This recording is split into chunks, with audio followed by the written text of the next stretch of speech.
হয় চাওক, যি সময়ত ৰাজ্যত উন্নয়নৰ কথা কৈ থকা হৈছে সেই সময়ত আচলতে প্ৰকৃততে গ্ৰামাঞ্চলবিলাকলৈ উন্নয়ন কেনেধৰণে আহিছে, উন্নয়ন কি ধাৰাত আহিছে তাৰ এখন আমি ছবি এই মুহূৰ্তত দেখুৱাইছোঁ টিয়কৰ পৰা। এইটো টিয়কৰ এইটো এটা মূল পথত উপস্থিত আছোঁ। এইটো টিয়ক ৩৭ নং ৰাষ্ট্ৰীয় ঘাইপথৰ পৰা গোৱাল গাঁৱৰ হৈ এজাৰগুৰি যিটো সংযোগী পথ, এই পথটো আচলতে গুৰুত্বপূৰ্ণ পথ এইটো। আৰু এই পথটো প্ৰায় ৩ কোটি টকা ব্যয় সাপেক্ষে ইতিমধ্যে ইয়াৰ কাম আৰম্ভ কৰিছিল, কিন্তু আৰম্ভহে কৰিলে, কিন্তু পৰৱৰ্তী পৰ্যায়ত ইয়াৰ যি কাম আচলতে সম্পূৰ্ণ নোহোৱা হ'ল।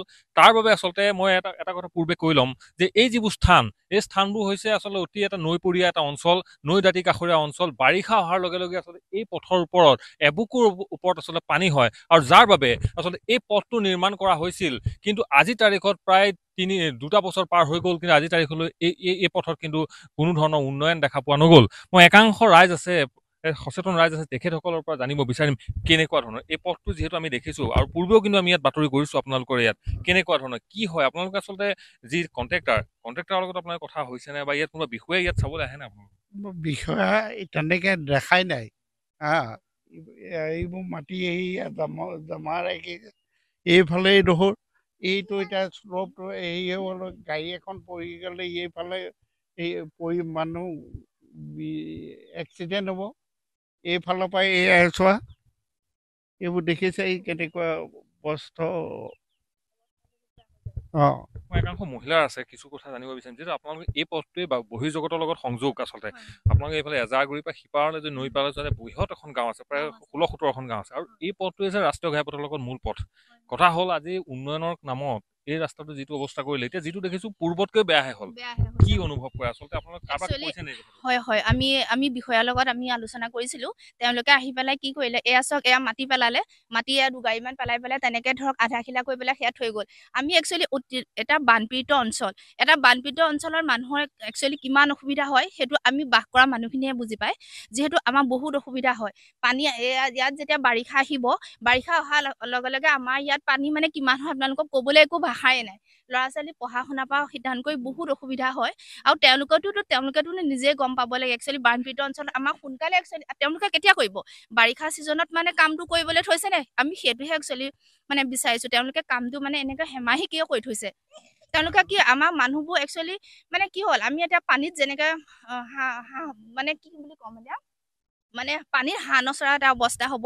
যেতিয়া আমাৰ বৰষুণ হয় আপোনালোকৰ অতি দুৰ্গম, মানে আমি একচুৱেলি কান্দি যাবলগীয়া হয়। কিবা এটা অনুষ্ঠান এটা পাতিলে আমি ক'লৈকো যাব নোৱাৰো। কিবা এটা ল'ৰা ছোৱালী যেতিয়া আমাৰ পঢ়া শুনা কৰিবলৈ যায়, তেওঁলোকক আমি পঢ়া শুনা কৰিবলৈ তেওঁলোকক নিব নোৱাৰো। মানে কিমান যে অসুবিধা হয়, মানে আমাৰ এটা সমস্যাই নহয়, আমাৰ বহুত সমস্যা একচুৱেলি। মানে আমাৰ গাঁৱৰ অৱস্থা একেবাৰে বহুত বেয়া হৈ গৈছে। বেমাৰ যেতিয়া হ'ব, বেমাৰী মানুহ এজনক যেতিয়া আমি মানে হাহাকাৰ 108লৈ ফোন কৰোঁ, 108 আহিব নোৱাৰে।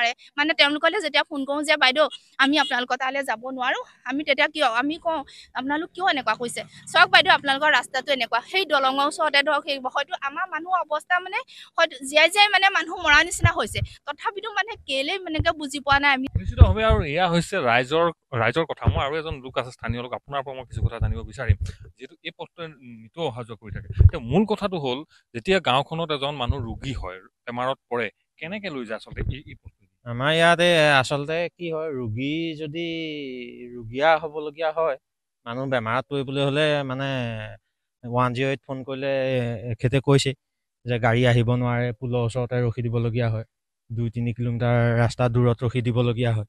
সেইকাৰণে আমি নহয় ঠেলা নহয় টেম্পু এনেকে ব্যৱস্থা কৰোঁ যদিও মানে বহুত অসুবিধা হয়।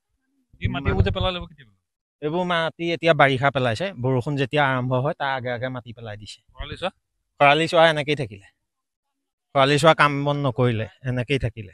নিশ্চিতভাৱে, আৰু এইসমূহ ছবিয়ে আচলতে বাস্তৱ ছবি। প্ৰকৃততে মই এটা কথা এই কাৰণে কৈছোঁ যে যি সময়ত আচলতে উন্নয়নৰ কথা কৈ থকা হৈছে, যি সময়ত বাৰম্বাৰ গ্ৰামাঞ্চলৰ বিকাশৰ কথা কৈ থকা হৈছে, সেই সময়ত আচলতে এই যিসমূহ কাম আচলতে কৰিবৰ বাবে চৰকাৰে ইতিমধ্যে কোটি কোটি টকা আচলতে মোকলাই দিছে। তাৰ পাছত আচলতে যিসমূহ ঠিকাদাৰসমূহ আচলতে কাৰ কৃপাত বলিয়ান হৈ আচলতে এনেধৰণে সাধাৰণ জনসাধাৰণৰ কথা হাৰাশাস্তি কৰি আছে, কামৰ আচলতে লেহেমীয়া কৰি আছে, এই কথাবোৰৰ ওপৰত আচলতে নজৰ কোনে দিব, সেইটো এটা অতি গুৰুত্বপূৰ্ণ বিষয়। আৰু এই স্থানৰ পৰা এইসমূহ ছবি, এই দুৰ্ভগীয়া ৰাইজৰ আচলতে এইসমূহ ছবি, এই পথৰ এই দুৰৱস্থাৰ ছবি আমি দেখাইছোঁ যোৰহাট জিলা উপায়ুক্তগৰাকীক, অসমৰ মুখ্যমন্ত্ৰীজনক এইসমূহ দৃশ্য দেখাইছোঁ যে অনতিপলমে এইসমূহ কাম আচলতে সম্পাদন কৰিব লাগে অন্যথা কিন্তু অনাগত বাৰিষাত এই এজাৰগুৰি এই বৃহত্তৰ অঞ্চলটো যে এইসমূহ লোকৰ যে বহিৰ্জগতৰ লগত যে সম্পৰ্ক সম্পূৰ্ণ বিচ্ছিন্ন হৈ যাব সেইটো কথা এই মুহূৰ্তত কিন্তু নিশ্চিত